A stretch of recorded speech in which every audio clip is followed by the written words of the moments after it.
আজকে rotary club of selective English কর্তৃক আয়োজিত এই চ্যারিটি ফান্ডে বই খাতা কলম বিতরণ অনুষ্ঠানে সম্মানিত চেয়ারম্যান, আমাদের রোটারি ক্লাব অফ সিলেক্টিভ ইংলিশের প্রেসিডেন্ট, পাস্ট প্রেসিডেন্ট এবং সিনিয়র প্রেসিডেন্ট সদস্যবৃন্দ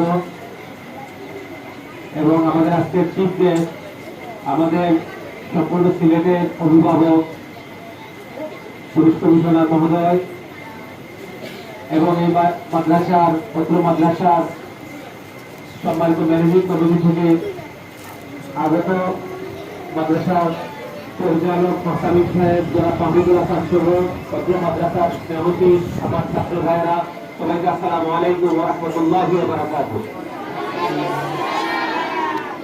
আমি সিলেক্টিভ ইংলিশের রানিং প্রেসিডেন্ট। আমার আরেকটি পরিচয়, এই জামিয়া আমিনিয়া বন্দিপার হাজিরনগর মাদ্রাসার আমি আউয়াল, দম, সম, 4 ও 5 পর্যন্ত এই মাদ্রাসায় পড়ালেখা করেছি। এই মাদ্রাসা আমার উপরে অনেক হক অর্জিত। আমি প্রাক্তন ছাত্র পরিষদের সেক্রেটারি হিসেবে এই মাদ্রাসায় নিয়োজিত আছি। মাদ্রাসার বিভিন্ন অসঙ্গতি এবং বিভিন্ন সমস্যা, প্রায় 250 ছাত্র এবং বোর্ডিংয়ে 50 জন ছাত্র, মাদ্রাসার শিক্ষক, ওনাদের বেতন ভাতা, খানা দানা সহ অনেক সমস্যায় জর্জরিত মাদ্রাসাটা। এটা দিনী মাদ্রাসা, আপনারা শুনলে আনন্দিত হবেন যে কাফিয়া সাহেবের মাদ্রাসা সিলেটের প্রবীণ একজন বুজুর্গানে আলেমে দিন ছিলেন, উনি এই মাদ্রাসাটি প্রতিষ্ঠিত করেছেন। এটা আল্লাহ নবীর বাগান।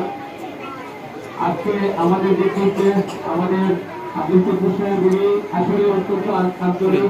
আমার পক্ষ থেকে এবং মাদ্রাসার কমিটির পক্ষ থেকে, আমাদের প্রাক্তন ছাত্র পরিষদের পক্ষ থেকে আমরা চিরকৃতজ্ঞ স্যারের থেকে।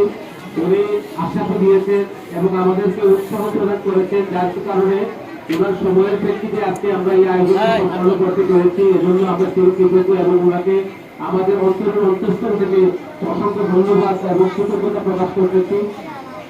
আর আমি যেহেতু এই মাদ্রাসার সাথে জড়িত, আমি আপনাদের কাছে অতি আবেদন করব যে আপনারা সবাই আপনাদের পারিবারিক, সামাজিক এবং জাকাত ফান্ড থেকে আপনারা মাদ্রাসার সহযোগিতা করবেন। কারণ এখানে যারা পড়ালেখা করতেছে আজকে, আগামীতে ওনারা হাফেজ হবে, কোরআনে হাফেজ হবে, মুফতি মাওলানা মুহাদ্দিস হবে, এখান থেকে ওনাদের শুরু। গাছের পরিচর্যা যদি আমরা প্রথম থেকে যদি করতে পারি, এটার সাথে যদি আমরা থাকতে পারি, দুনিয়া আখিরাতের জন্য, আমাদের জন্য, সবার জন্য মঙ্গল হবে ইনশাআল্লাহ। আর আজকে আপনারা যে সবাই এসেছেন, আমি কিভাবে যে কৃতজ্ঞতা প্রকাশ করবো এটা আমার ভাষা জানা নেই। তারপরেও আমি সবাইকে শুভেচ্ছা, অভিনন্দন জানাচ্ছি এবং কৃতজ্ঞতা প্রকাশ করছি। আপনাদের মহামূল্যবান সময় আপনারা এই মাদ্রাসায় এসে দিয়েছেন এবং সার্বিক সহযোগিতা করার আশ্বাস দিয়েছেন। এজন্য আমার ব্যক্তিগত পক্ষ থেকে, আমার ক্লাবের পক্ষ থেকে সবাইকে আন্তরিক ধন্যবাদ এবং মোবারকবাদ দিয়ে আমি আমার সংক্ষিপ্ত বক্তব্য শেষ করছি। এবং আজকের সবার